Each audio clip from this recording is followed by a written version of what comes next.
Hey, what's up guys? My name is Jedith, and today marks the first week of the open beta of Midnight. So if you pre-ordered the Epic Edition of Midnight, you are automatically granted access to the beta servers. You can get in here and start playing Devourer for yourself, get a feel of the abilities, take a look at the talent trees, and just kind of play around and explore the new expansion. So with this being the first week of beta, of course, there has been some changes that were pushed for Devourer. So we're going to take a look at those today. Now, just a quick bit of housekeeping before we jump into this. I want to let you guys know that I'm going to be casting for the Break the Meta tournament happening next weekend. I will be casting that along with some other very talented people. If you want more information about the Break the Meta tournament, I'll put a link down in the description. It'll have the dates, the rules of entry, and all that stuff. So yeah, I will be casting over the weekend, somewhere between Friday and Sunday. I don't know the exact times yet, but I will be sure to let you guys know. And it would be awesome if you tuned in to watch me cast for the very first time. I've never done anything like this before, so it'll be an interesting experience, but I know it's going to be fun no matter what. Okay, so the first set of changes here, we have a change for Devourer in the Felscarred or Void-Scarred tree. Enduring Torment has been updated.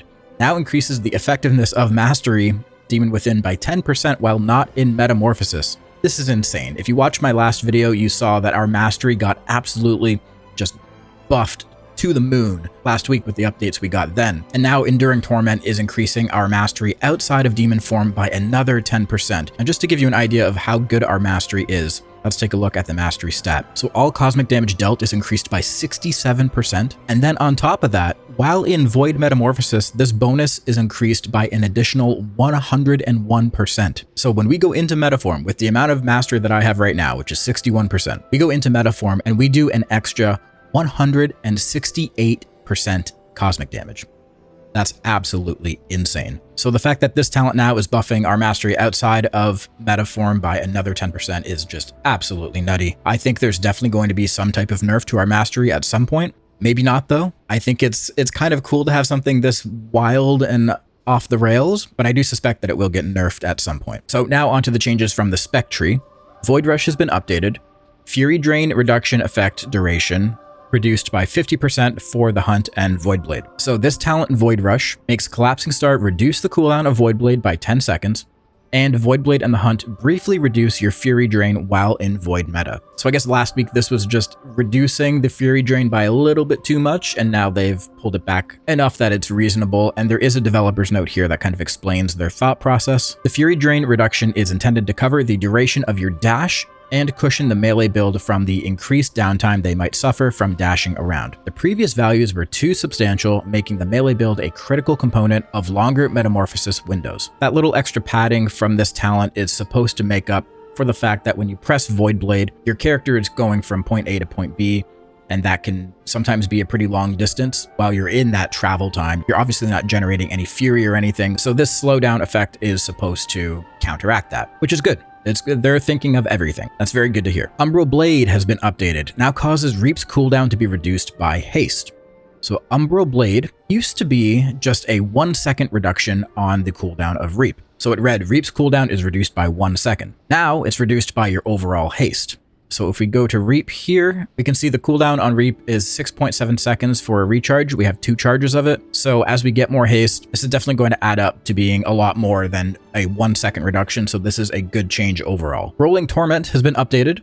When Void Metamorphosis expires, for each unused soul you harvested, gain 5 Fury and increase your damage by 0.5% for 12 seconds. This change is really good to see because this is one of the feedback points that we gave last week, where we said gathering soul fragments while you're in meta, but then falling out of meta and not being able to use those soul fragments would essentially just eat those fragments and you would completely waste them. Well, now what Rolling Torment does is when you have any leftover souls that you've harvested, when your Void meta ends, you gain 5 Fury for each, and your damage is increased by 0.5% for each for 12 seconds. So this makes it a lot less punishing to actually end your meta window holding on to a bunch of souls. At least now it's actually converting back into some type of gain at the end. Now what we had to give up to get this was a damage percent increase when we entered meta. So now we're getting extra damage when we're leaving meta. And truthfully, I'm okay with that because we have a lot of things that are buffing us when we enter meta. And in some cases, when you're playing the long meta builds, so if you're taking Emptiness, you're entering meta a lot less often than you would be with the Soul Glutton build. Now, of course, this goes both ways, and that also means you're probably leaving meta a lot less often. But the leaving part is where we were actually really lacking we have a bunch of other talents that are buffing us when we enter. So this is actually covering the part that we were falling short at. And there is a developer's note for it, of course. Devourer has been overperforming in AoE encounters, so we're adjusting the power of Void Ray and Collapsing Star while also adding some additional tuning hooks to make sure they're still dealing enough damage in a single target. So with that in mind, this next change makes a lot of sense. Focused Ray has been updated. Void Ray deals 50% more damage when damaging a single target. So this has gone back to its original form, where it's just a damage increase on a single target. This was changed from this to a different version last week or the week before, where it did increase damage on 3 or less targets, which truthfully was very, very nice. But because they are pulling back the damage on some of our AoE, it does make sense that this goes back to a pure single target thing. And we can be thankful that this talent has been moved over to the right side of the tree when it was over on the left side before, and it was in a very awkward spot when it was just a single target talent.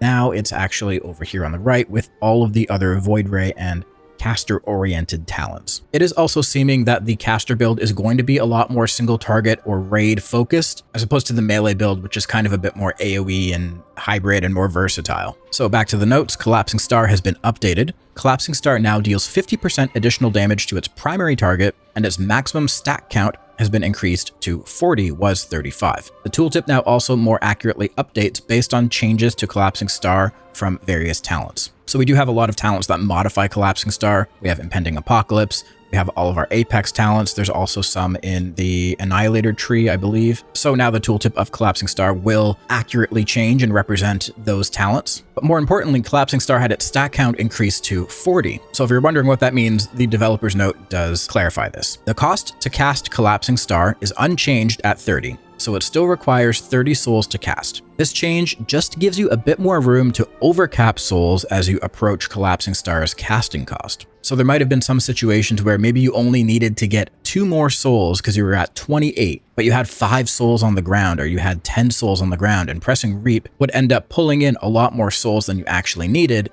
and those souls would go to waste because you really only needed 2 to get to 30. Well, now it caps at 40, so you have a lot more headroom. And the good thing is those souls do also roll over. So say you have 40 souls collected, you only need 30 to cast Collapsing Star. You press Collapsing Star, it uses those 30, but then the extra 10 that you have roll over and it count towards casting your next Collapsing Star. And then there was some damage balancing things because they are trying to hone in our AoE a little bit. So Collapsing Star damage reduced by 50%, Void Ray damage reduced by 25%, Metamorphosis Void Ray damage reduced by 50%. All of this stuff doesn't really matter at this point. This is very early beta, and I know these might seem like very scary large numbers. The true balancing of classes against other classes hasn't happened yet. So it might be a little terrifying to see our big damage ability being reduced by 50%.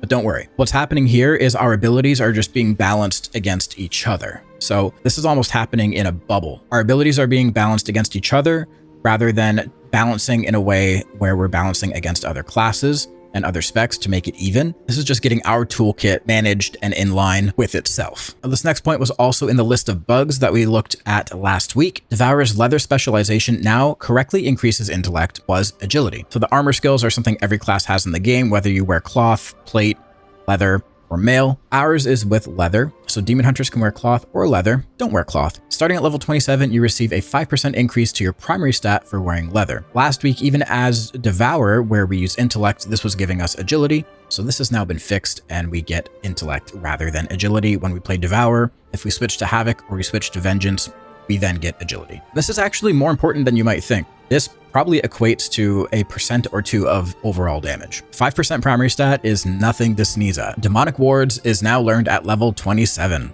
So we spoke about this last week as well. This was something that both Havoc and Vengeance have had since the beginning, which is our tattoos, reducing magic damage taken by 10%. For all of Alpha, we didn't have this magic damage reduction, and now we have it. So it's an extra 10% of magic damage DR, and that just makes us a little bit more tanky. It's definitely a good thing to have, and I'm glad they finally gave it to us. Fixed an issue where Devourer was gaining extra critical strike chance from Vengeance and Havoc's critical strike passive. So we were getting an extra 10% crit before, now we're only getting 5. We were getting 10 because it was a bug. We were getting it from Vengeance and Havoc at the same time. And the most important one of all, this is something everyone should be so happy for. Void Metamorphosis can no longer be aura canceled. Thank you. Thank you. So just to explain what that means. When you have a buff in the game, you can either right-click the buff to get rid of it, or you can type /Cancelaura space and then the buff name, and that'll get rid of the buff. So why is this relevant to Devourer? So when you enter Void meta, your number one goal is to cast as many collapsing stars as you can. You need to get 30 souls to cast a collapsing star. But the longer you stay inside of meta, the quicker your Fury bar drains. Once your Fury bar goes down to 0, you fall out of meta and you have to start all over again. So let's say you got 2 collapsing star casts off in your meta window and you're working towards your 3rd, but you're at the point where you just can't keep up with your increasingly depleting Fury bar. You're only at 10 souls, you still need 20 more to get to the next collapsing star, and you know you're not going to make it there. Well, what we were going to have to do is actually cancel Aura, get out of that meta early, rather than letting it fade off. There was also some degenerate play that was going to happen because we have a lot of talents that give us benefits when we enter meta rather than staying in meta or leaving meta. So there would be some way of playing where you're entering meta, getting all the benefits that it brings from entering, and instead of just staying in meta and trying to get some collapsing stars off, you would cancel Aura out of it and work towards getting back into meta again to get those benefits again quicker, rather than staying in meta and doing all the other stuff. You'd get in, get the benefits, cancel Aura out, and you would very quickly be able to get back into meta again. It's a way of playing that nobody wanted to do, but if it stayed possible, it is something we would end up doing because unfortunately that's the way we play this game now. We play in whatever way is going to give us the most DPS at the end of the day. But they have taken care of that and you can no longer cancel Aura out of Void meta. I do suspect that there's going to be a lot more coming over the next couple weeks. There's so many more people now getting into beta and actually getting their hands on Devourer, so we're going to have a lot more feedback that will hopefully steer this in the right direction. So if that is you and you're hopping into beta for the first time and you're playing around with Devourer, maybe you feel a little bit lost, I do plan on making a quick start guide for Devourer. I'm going to try to get that out later this week if possible. It'll be a very quick and dirty video, just kind of giving you some talent builds and telling you the general rotation more or less, just to get you started so you can hit some target dummies or maybe do a couple dungeons. So make sure you subscribe to this YouTube channel so you don't miss that video. Also, so you don't miss all the other Devourer content that I will be putting out over the next foreseeable future. And there's one other thing that I can't say much about yet, but I do have something really, really cool in the works that truthfully I never thought I would get the opportunity to do. And it's very exciting for me. Like I said, I can't say anything yet, but you guys will hear about it very, very soon. I'll let you guys know as soon as I'm able to. Again, thank you so much for watching. Make sure you like this video, subscribe to the channel, and I'll catch you next time. Peace.